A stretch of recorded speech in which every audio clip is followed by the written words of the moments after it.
Olá pessoal, tudo bem? Estamos aqui para mais um episódio do nosso podcast Reprodução Assistida e agora eu tenho o prazer de conversar com a doutora Hitomi, que é membro do Conselho Consultivo da Associação Brasileira de Reprodução Assistida, é vice-presidente da Rede Latino-Americana de Reprodução Assistida e neste congresso do CBRA 2024 preside também a comissão científica, né, que é quem monta a programação toda, quem faz junto com o time a escolha dos temas e o convite aos palestrantes. Tudo bem, doutora Hitomi? Seja bem-vinda. Obrigada, eu que agradeço a oportunidade de poder trocar uma ideia a respeito de gestão. Tá ótimo. A gente vai ter como pauta dessa conversa os desafios para a qualificação e a competitividade dos centros de reprodução assistida no mercado. E aí, antes de a gente começar a gravar, a gente estava trocando uma ideia aqui, eu e a doutora Hitomi, e a gente vai tratar especialmente de 3 temas centrais, que são a experiência da paciente, a jornada que essa paciente vive e as demandas que essa jornada traz, a parceria com profissionais para o atendimento no dia a dia, para a realização dos tratamentos e a gestão das clínicas em si, os investimentos necessários para melhorar os resultados e para melhorar também o primeiro assunto, que é a experiência e a jornada da paciente. Então, doutora Hitomi, para a gente começar, eu queria que a gente desse uma contextualizada para o momento que a gente está vivendo hoje. A gente está com a reprodução assistida e com a SBRA ativa aí desde 1996. Março de 96, eu estava olhando esses dias o documento de registro e eu sei que de lá para cá muita coisa mudou. O que hoje é diferente de quando a gente começou e o que tem para frente? Nossa, muita coisa de quando começou. Quando começou, a gente não tinha, digamos assim, uma ampla divulgação, ensino, informação em termos de onde e como aprender a reprodução assistida aqui no Brasil. Então, muitos dos colegas se apoiaram em clínicas, em serviços no exterior e trouxeram tecnologia. Não era tão difundida e não tinha tantos cursos, né, de profissionalização nessa área de reprodução assistida como existe atualmente. Um outro aspecto voltado agora para as pacientes é que as mídias sociais têm dominado informações, né, esclarecimentos a respeito do que é a reprodução assistida. E muitas vezes, né, assim como acontece fake news em todas as áreas, dentro da reprodução assistida também vai pela pontuação, né? Qual é a visualização de posts de determinado profissional e nem sempre o conteúdo científico, né, que ele apresenta. Então isso é um grande desafio, porque atualmente a maior procura ou a maior indicação vem justamente da internet. Então, nós temos que, primeiro de tudo, munir nossas pacientes ou nossas tentantes de informações, né, subsidiadas cientificamente para que elas possam procurar profissionais compatíveis com esse respaldo. Tá? E depois... A gente está dentro de um congresso de transmissão de conhecimento científico e eu sei que na pauta do congresso sempre tem um espaço para discutir comunicação, sempre tem uma mesa, uma sala, um debate para discutir comunicação médica. O CFM regula a publicidade médica. O que a senhora poderia nos dizer a respeito dos desafios específicos nesta área? Quais são as coisas que, na sua opinião, precisam de um olhar mais atento quando se faz comunicação em saúde, especialmente nesse ambiente onde, em tese, não há tanto controle como as redes sociais? O que as pessoas deveriam observar, o paciente deveria procurar e o que os profissionais que comunicam deveriam fazer? Bom, basicamente existe o Código de Ética Médica e existem também normativas pelo Conselho Federal de Medicina a respeito de como deve ser o marketing ou a propaganda médica. O que pode ser usado, tem que ter, por exemplo, o responsável técnico nas publicações, por exemplo. Além disso, informações de entidades científicas, né, são muito importantes. Então, elas devem se basear em profissionais que geralmente estão inscritos em clínicas que são associadas a entidades como a Associação Brasileira, né, de Reprodução Assistida, a Rede Latino-Americana de Reprodução Assistida, em que geralmente essas instituições, essas clínicas, esses serviços, prestam relatório de dados, dos seus dados, né, anuais a essas entidades, inclusive no sistema de registro de embriões criopreservados, congelados, da própria Anvisa.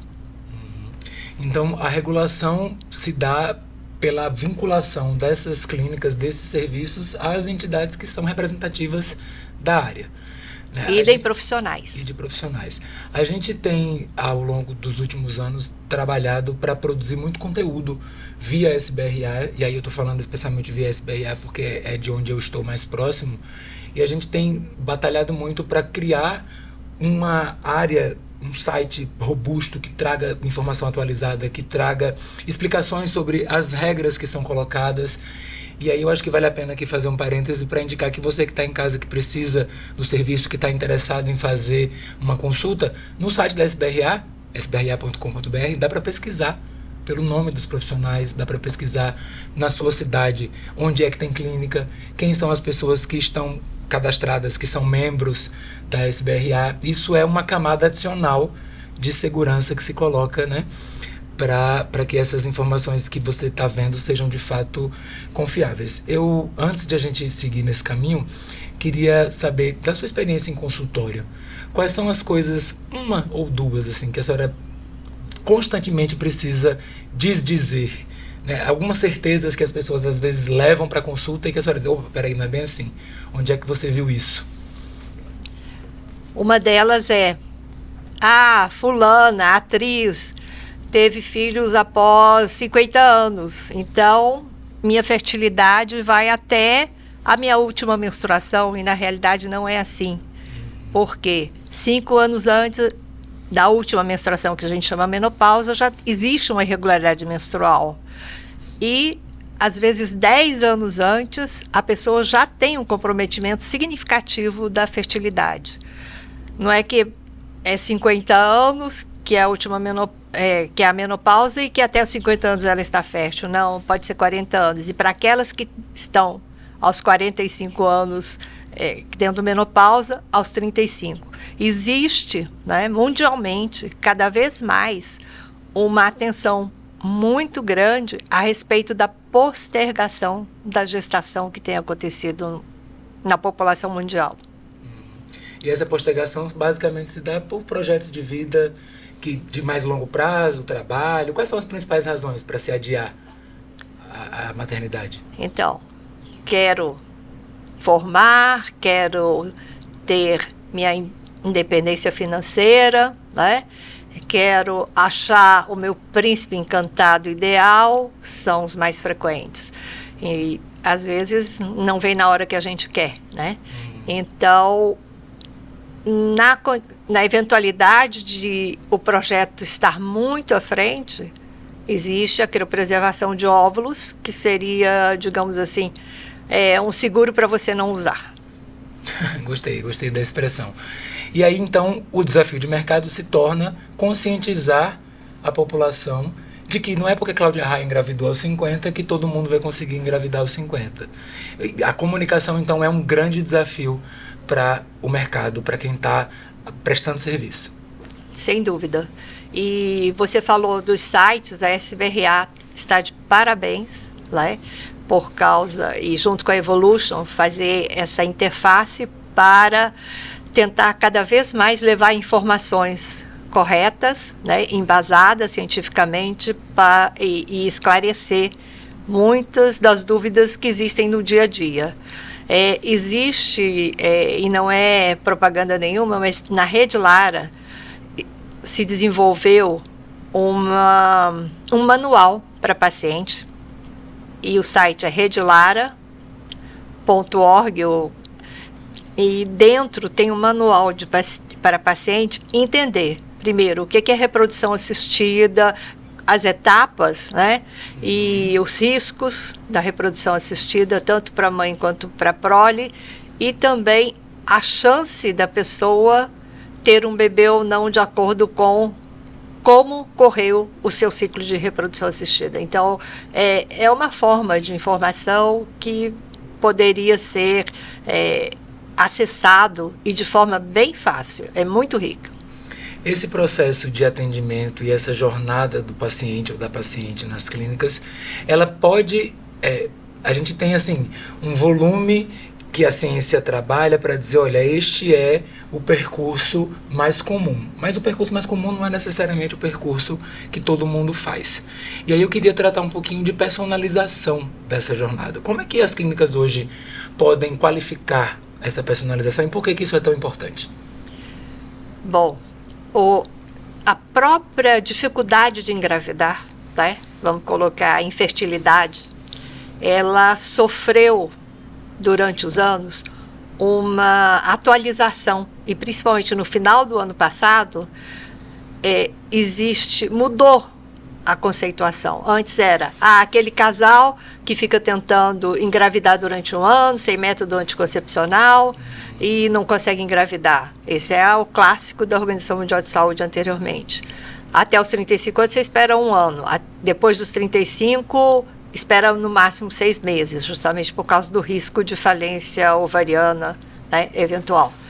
Então, dentro do novo conceito, ele engloba todas as pessoas, inclusive aqui os parceiros necessitem da tecnologia de reprodução assistida. Então, englobou todos os novos modelos familiares, quer seja homoafetivos, quer seja que a gente fala gestação ou paternidade independente ou paternidade solo. Então, ampliou muito esse leque de assistência. E aí, eu acho que quem atende tem que estar preparado para cada tipo de paciente, digamos assim, para cada... E desde a forma como acessa o próprio site ou a própria mídia da clínica ou do profissional, até o atendimento desde o porteiro até todas as etapas que a pessoa passa dentro da jornada, o apoio psicológico, né, até conseguir a gravidez e até o acompanhamento de... Depois eu quero saber como é que foi o resultado, como é que nasceu o bebê. Então, isso é uma personalização. Essa questão que a senhora colocou dos modelos de família me chama bastante atenção, porque eu entrei em contato com esse universo da reprodução assistida via SBRA há 7 anos e alguma coisa. E eu lembro muito de, ao longo desse período todo, a gente trabalhar sempre para tentar entender o que é que existia além da família homem, mulher, que ficou um ano tentando engravidar. Então, para mim faz muito sentido agora o que a senhora está dizendo, porque incluir a população LGBT, agora a gente tem muito mais à vista e com condições, inclusive, de custear um tratamento, homens trans que têm útero e que vão engravidar. Eu acho que talvez esse seja um dos grandes desafios para o qual pouca gente olha ainda, né? A senhora tem uma percepção parecida ou não? Eu acho que melhorou muito, muito, não só em termos de se divulgar para as mídias das entidades científicas, tá? Mas também a integração com ginecologistas, eventos de urologia, eventos, né, de outras áreas. Nessas áreas? Há mais pesquisa sobre, por exemplo, os impactos da hormonização num paciente trans, ou assim como a gente tem, por exemplo, pacientes com câncer que precisam fazer a preservação antes do tratamento, eu imagino que a hormonização também impacta. Eu queria só entender se a ciência está olhando para isso também com mais atenção. Existe, né, classicamente, endocrinologia, é muito interessante, porque enquanto você está tratando, você tem o efeito hormonal, tá certo? Claro que pode ter repercussões atuais e futuras, então algumas repercussões podem ser irreversíveis, digamos assim. Daí a importância da educação, da informação, de todos os profissionais envolvidos nessa transição, não é? Para que se evite sequelas, no sentido de você não vai conseguir mais ser pai ou ser mãe porque você não teve essa informação. Então, esse é o trabalho, isso, não só das pessoas que desejam ser pais ou que desejam redesignação sexual, mas também daqueles profissionais que vão participar da realização desse sonho, dessa nova etapa da vida das pessoas. Antes de a gente passar para o próximo assunto, que são os profissionais e as parcerias com os profissionais, eu queria só entender se a senhora tem alguma dica, alguma recomendação para combater, ou na verdade eu vou falar de construir, para construir confiança em pessoas que chegam dizendo, mas eu vi em tal lugar que era assim, mas a minha amiga falou que era daquele outro jeito, mas eu li no blog. Como é que a gente combate isso dentro do atendimento? Eu sei que tem essa etapa da informação anterior, mas quando chega no consultório, o que a gente faz para... Peraí, vamos voltar o nosso olhar para a informação científica. Geralmente, a gente personaliza para aquele caso daquela pessoa ou aquele caso daquele casal. Não é? E aí vai fazendo uma retrospectiva das etapas que podem ser melhoradas a partir daquele momento do caso que eles colocam para a gente. Ótimo. Então agora falando do próximo tópico que a gente combinou, que são as parcerias com os profissionais. Por que é tão importante hoje, além do corpo clínico da própria instituição, trabalhar com parcerias? O que isso agrega ao serviço e por que isso faz diferença? Montar um laboratório é muito oneroso, ok? E existe uma ilusão de que quem tem clínicas ou quem tem um laboratório tem muito retorno financeiro. E, na realidade, quando você entra numa área de tecnologia, a hora que você acaba de adquirir um bem que já tem uma outra tecnologia que você tem que ficar continuamente reparando, renovando, não é? E isso, quando você vê que cada vez mais a gente tem menos nascimentos e que 2041, por exemplo, no nosso país, vai haver uma reversão de crescimento populacional, é uma área que vai precisar de muita gente trabalhando para futuramente ter quem compartilhe das dívidas, digamos assim, principalmente em relação à previdência. Nós temos que trabalhar para que as pessoas, que os gestores consigam enxergar isso. Até lá, muitos profissionais estão sendo preparados nessa área de reprodução assistida. E nem todos querem ter o laboratório. Então, abrir esse laboratório é importante. E abrir esse laboratório que eu falo, não é abrir novas unidades, é abrir o laboratório para receber parceiros, certo?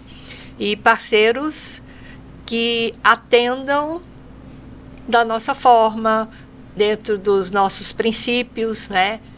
Princípios éticos, princípios científicos, princípios de personalização da paciente, princípios éticos. Então, tem uma série de princípios que a gente quer cada vez mais parceiros semelhantes, né? Em termos de objetivos, em termos de visão, né? Missão, para que esses laboratórios efetivamente possam ter maior aproveitamento. Porque se você for ver no Brasil, nós temos mais de 200 okay? 200 clínicas com laboratório. Com laboratório? Com laboratório relatados na Anvisa. E aí, se você for olhar sob esse ponto de vista, nós estamos atendendo muito aquém. A grande maioria das clínicas, até o laboratório, o serviço pesado do laboratório, não é só no Brasil, não. É de manhã. Aí o laboratório fica ocioso o restante do dia. Exato. E que você pode aproveitar muito mais. E também arrumar formas, né, criar formas de mais pessoas poderem se beneficiar da técnica de reprodução assistida. A senhora conhece alguma experiência de laboratório compartilhado? Por exemplo, 2 clínicas se juntaram para construir um laboratório que as 2 vão usar, ou o que existe mais a minha clínica tem um laboratório, ele está ocioso à tarde, eu preciso de parceiros, então você que é médico ginecologista e não sabe fazer o tratamento, pode encaminhar o seu paciente para cá e a gente vai fazer isso junto. Como é que funciona? Há algum tempo atrás, eram laboratórios, dizia, fechados. Basicamente, os seus profissionais atendiam. Então, depois desse período, veio uma nova era em que tem muitos cursos de formação de colegas que não se interessam pelo laboratório, porque o laboratório tem a parte que dá muita dor de cabeça, responsabilidade. Imagine você é responsável o resto da vida pelos óvulos que existem lá, todo o material biológico que existe lá, embrião então nem se fala, e não querem ter essa parte de responsabilidade. Ele quer cuidar da sua paciente de forma personalizada. Então, ele tem o consultório, ele tem a formação para fazer coleta ou para acompanhar o ciclo de reprodução assistida, mas quer que os embriologistas cuidem dos gametas e dos embriões. Então, esse é o pensamento que tem uma nova geração preparada nesse sentido. Não é nem que foi com esse objetivo de preparar, mas a própria geração já tem outros valores, igual antes. Algumas décadas atrás, algumas gerações atrás, não muitas, eu queria completar 18 anos porque eu queria meu carro. Hoje, as pessoas, muitas, andam de aplicativo, não querem saber de carro, porque tem o ônus. Não é só a parte boa de você ir para o lugar que você quiser, na hora que você quiser, com seu próprio carro, ou expor seu próprio carro, mas sim pela praticidade. Para a gente fechar essa parte, qual é, na sua avaliação, o caminho que os profissionais e as clínicas precisam seguir para formatar essas parcerias? Está tudo resolvido? Existem desafios aí no fechamento desses acordos? Há demanda para as clínicas receberem parceiros, ou as clínicas que estão indo prospectar? Como é que está acontecendo hoje? Existem alguns diferenciais que, de repente, podem atrair parceiros. Por exemplo, o nome da instituição que você defende, né, o que a pessoa defende. A reputação. A reputação. E também os valores, os resultados, o tratamento que a sua paciente recebe em determinada instituição, né? São valores que são considerados pelos parceiros em termos de, eu prefiro a clínica A do que a B, ou ele direciona uma parte por causa do estilo da clínica, eu vou levar minhas pacientes a classe, não estou falando classe socioeconômica, tá? A classe X eu vou levar para a clínica X porque o perfil da minha paciente se adapta mais à clínica X. Isso existe também. Entendi. Para a gente chegar mais perto aqui do final do nosso papo, a gente vai falar agora um pouquinho de gestão de clínicas, de melhoria dos serviços. Vamos tentar elencar aqui 3 aspectos centrais que podem estar relacionados a uma melhoria nessa gestão. O que hoje a senhora entende que são os 2 ou 3 maiores desafios para a gestão de uma clínica de reprodução assistida? Bom, eu diria, a grande maioria, né, dos gestores, no Brasil teve uma época que só tinha clínicas familiares, digamos assim, de pessoas, né, e não de instituições, de repente, financeiras ou que pudessem aportar grandes valores para a evolução dessas clínicas. E também fazer grupos de clínicas que são poderosas. As clínicas eram basicamente construídas por profissionais de saúde e hoje elas são também construídas ou impulsionadas por investidores de qualquer área. Isso. Tá? E aí a gente teve... A grande maioria das clínicas tinham ou médico ou embriologista como gestor. Então, a gente não aprende nem na medicina, principalmente eu vou falar particularmente da medicina, porque a gente vivenciou isso, não tem curso de gestão, de administração, como de repente tem para enfermeira. Enfermagem. Enfermagem, entendeu? Administrar medicamentos ou para uma farmacêutica, a gente não tem. Então, você sabe fazer medicina e precisa aprender a fazer negócio. Isso, exatamente. Todo mundo aprendeu na pele, estudando ou apanhando no dia a dia. Até hoje é assim? Os cursos de medicina não têm foco? Não tem, especificamente não. Você tem que fazer MBA e pós, né? Ou então aprender no seu dia a dia. Na vida, apanhando e perseverando. Então, esse é um grande desafio. Então, nesse sentido, eu acho que desde 2019, a SBRA, nos seus congressos, tem abraçado esse tema. Começou lá em 2019 ensinando como é que é a jornada do paciente, como é que a clínica deve receber. Claro que cada um sabia um pouquinho, mas nada formal. E hoje nós temos a oportunidade de fazer interface com vários gestores, não só médicos, mas de todas as áreas, né, para poder ter uma diretriz melhor. Então, eu acho que é muito gratificante ter um curso de gestão pré-congresso um dia inteiro. É pouco, sem dúvida nenhuma, mas poder apresentar profissionais de referência que podem, inclusive, ser consultores para essas clínicas. Não é a primeira vez que eu vejo isso acontecer, mas esse curso geralmente fica lotado. E hoje estava desse mesmo jeito, né? Sensacional. Ou seja, de fato é uma demanda muito grande. Mas a senhora estava falando aí da diferença entre os profissionais de medicina ou de saúde que foram fazer negócio e os grupos que hoje existem que estão atuando nesse mercado. Nesse sentido, o que a senhora acha que pode ser ou quais poderiam ser as estratégias das clínicas para se manterem vivas nesse ambiente globalizado, em que há mais investimentos externos, em que o investidor de repente investe em euro, investe em dólar e a gente está aqui trabalhando em reais. Enfim, o que as clínicas poderiam fazer para continuarem bem e vivas nesse ambiente? Bom, esse movimento não é exclusividade da reprodução assistida. Se a gente for ver a oncologia na área da medicina, os laboratórios de análises clínicas, oftalmologia, várias outras áreas estão surgindo, esses grupos grandes, né? E isso não quis dizer que as clínicas pequenas se desmancharam, né? Por quê? Eu acho que se você ficar parado, obviamente não tem jeito, mas de repente tem que ser visto como estímulo para você melhorar. Se você já vinha melhorando, agora deu um pulo maior, acelera mais, invista, né?